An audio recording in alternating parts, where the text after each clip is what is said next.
7:39, buena parte de la información sobre el caso de la ministra Yasmín Esquivel y la tesis esta que todo indicaría que plagió.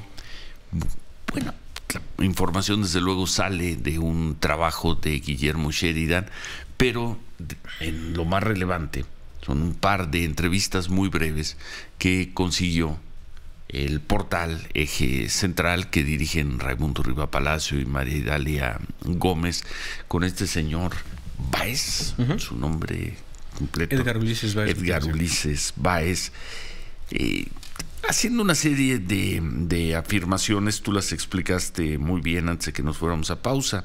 De ahí la sorpresa de ver en la edición que comenzó a circular anoche de Eje Central, al menos yo vi trabajo anoche. Es la edición semanal, porque Eje Central publica una edición diaria, pero el semanal, como decías tú, tiene de encabezado: mintió Báez en el caso de la ministra Yasmín Esquivel.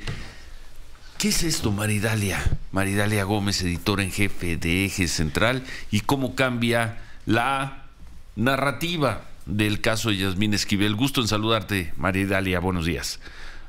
Muy buenos días, Ciro, muy buenos días a todos, a todo el auditorio, a todos ahí en el equipo de Radio Fórmula. Bueno, pues cambia mucho porque desde el principio el abogado nos dijo que nunca había recibido a un notario o a alguien de la universidad, a ninguna persona, que nadie había cruzado esa puerta más que mi compañero reportero y editor Juan Carlos Rodríguez. Esa fue el primer encuentro que logramos. Lo habíamos ya ido a buscar, yo personalmente había ido, no había tenido suerte, y Juan Carlos sí tuvo esa suerte, y la suerte además de que lo recibiera la semana siguiente. Y eso fue lo primero que digo. Y cada vez que lo fuimos a visitar, que fueron en total 5 ocasiones, una de ellas no pudimos encontrarlo, nos dijo lo mismo, que nadie había ido y que no había firmado y que la tesis era de su autoría. Sí. Ayer que volvimos a buscarlo, ya con la foto, ya con su carta a mano y a computadora, a Juan Carlos le dio un portazo en la cara y ya no quiso hablar. Eso fue. Ya no quiso hablar, pero la cabeza de Eje Central mintió, Báez. Sí, porque las 5 veces que hablamos con él, hubo una incluso que no publicamos, sí, que fue cuando el notario emitió su comunicado y que decía en las últimas líneas que tenía imágenes de una carta notariada, y que incluso la maestra ya había dicho en un par de entrevistas que también tenía la carta. Nos dijo que no había visto, que no había firmado nada, que no había estado. Entonces, en lo que mintió en el concreto fue en esto, en que sí hay una carta de él, sí hay un documento firmado por él, y que sí vio a un notario y que notarió esa acción, en la que fue, por cierto, acompañada con la profesora Marta. Interesante. Esa fue la mentira. Y entonces, María Idalia. Mira, entonces... Yo creo que es un caso con muchísimos momentos oscuros o espacios oscuros. Yo en lo personal creo que debe haber mucho más atrás de esto del propio personaje del abogado, y que no es una línea de tiempo tan clara como la quiere mostrar o la muestra la ministra. ¿Por qué? Si bien mintió en esto, es muy interesante los tiempos, y los trataré de reducir y ser muy clara, sí, porque sí son un poco como cruzados. Bueno, la tesis se supone que el índice es lo primero que entrega la ministra, y esto es lo que tiene ella, la maestra, lo que autoriza la maestra desde 1985. Sí. También en la línea de tiempo, la ministra argumenta o ha dicho que comenzó a hacer la investigación también en julio de 1985. El capitulado se lo aprueban en diciembre de 1985. Digamos que eso, y es lo que tiene firmado por la maestra, es lo que mandó a hacer peritajes.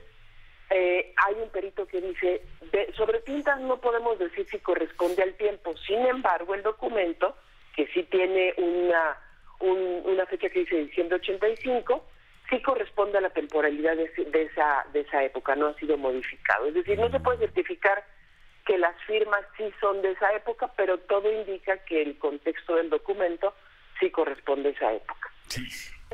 De acuerdo a la cronología de hechos, el abogado termina su tesis en julio del 86. Es decir, la ministra entrega en diciembre y en julio se termina, él termina su tesis.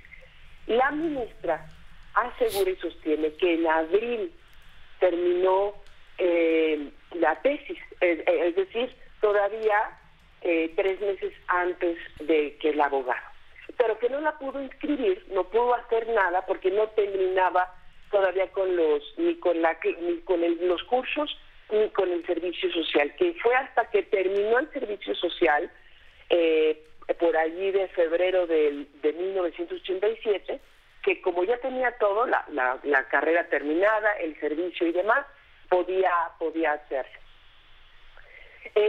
Y por eso se le adelanta Edgar Ulises a registrarla en julio del 86, ¿no? Es decir, que suponiendo la hipótesis de que sí copió todo, empezó a copiarla desde diciembre hasta abril, que le entregó la ministra prácticamente toda la tesis, y el trabajo de campo que no tiene la ministra, pues lo hizo por su cuenta. Ese sería como el escenario. Bueno. Y habría que ver qué parte. Lo único que cierro, Ciro, hay un pequeño detalle que es yo, en lo personal, María Idalia. En esa época como ahora, en la universidad te puedes graduar, puedes cumplir con el puedes cumplir con el requisito de servicio social si eres servidor público, si trabajas en el servicio público. No, si tienes un año y lo reportas, puedes cumplir con el servicio. No tienes que hacer 6 meses extra, como la ministra lo hizo, porque te dan una carta de que eres funcionaria y entonces te eximen del servicio público. Ella ya lo era desde 1985. No tenía que haber cubierto 6 meses adicionales de servicio público y alargar con eso hasta el 87, por lo que pudo haber registrado la tesis a finales de 1986, o sea, casi inmediatamente después.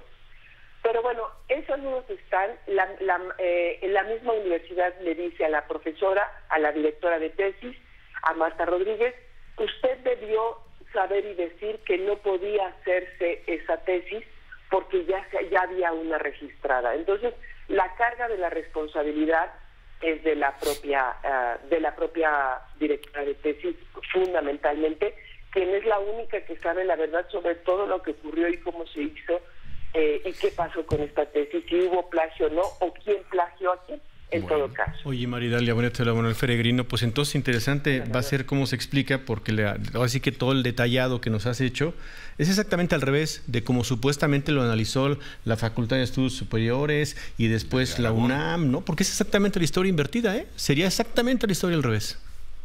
Sería, pero de ahí a que eso sea verdad, Manuel, fíjate que yo leo los documentos, yo tengo todavía muchísimas dudas. Las fechas, por ejemplo, la investigación de la Fiscalía la termina en una semana.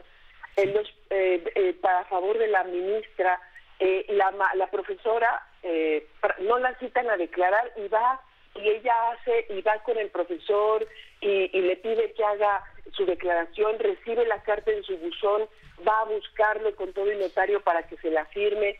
A mí, no sé, yo soy muy desconfiada porque soy periodista, creo, pero creo que aún falta probar. En temas de este tipo, sobre todo éticos, es mejor probar al 100% todo que no probar. Y en este caso, por desgracia, digo, porque hubiera sido más fácil, pues el abogado ya no quiso hablar con Eje Central. Todo lo tenemos grabado de principio a fin, desde la primera vez hasta la última. y ya no quiso hablar. Él ha dicho y nos dijo que todo este tiempo que fue operado de los ojos, que no veía bien, que tiene cataratas en los dos, que estuvo enfermo de neumonía. Nosotros buscamos al notario, nunca nos quiso recibir, nos dijeron que estaba de vacaciones, hasta después sacó esto. Las imágenes salieron hasta ahora, ¿por qué no desde el principio? Sí, podría ser una cronología distinta, Manuel, pero tampoco engarza del todo, no engarza del todo en lo que ocurrió en esos tiempos. Así como hay interpretaciones de lo que podría pasar con los títulos de la ministra y de todos los demás que copiaron, pues hay dudas sobre cómo poder demostrar qué sí pasó y en qué secuencia ocurrió. Muy bien. Porque la diferencia, por ejemplo, de las páginas simplemente y de lo que se hizo en cada tesis, pues sí hay diferencias, ¿no? Pero la maestra debió haber permitido, si la ministra concluyó su tesis como dice, la maestra permitió entonces que su alumno también, Edgar Ulises Báez, copiara íntegra y le añadiera solamente una parte de investigación de campo. Y luego permitió que la ministra presentara su tesis a sabiendas de que ya la habían registrado y ya se la habían copiado. Qué historia. Pues vamos a ver qué dice el rector al rato.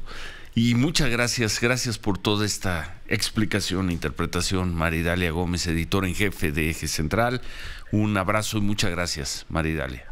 Un abrazo para ustedes, al contrario, por el espacio, y todo está ahí en Eje Central, en nuestro portal. Muy buen día para todos. Gracias. Buen día, muchas gracias. Buen trabajo.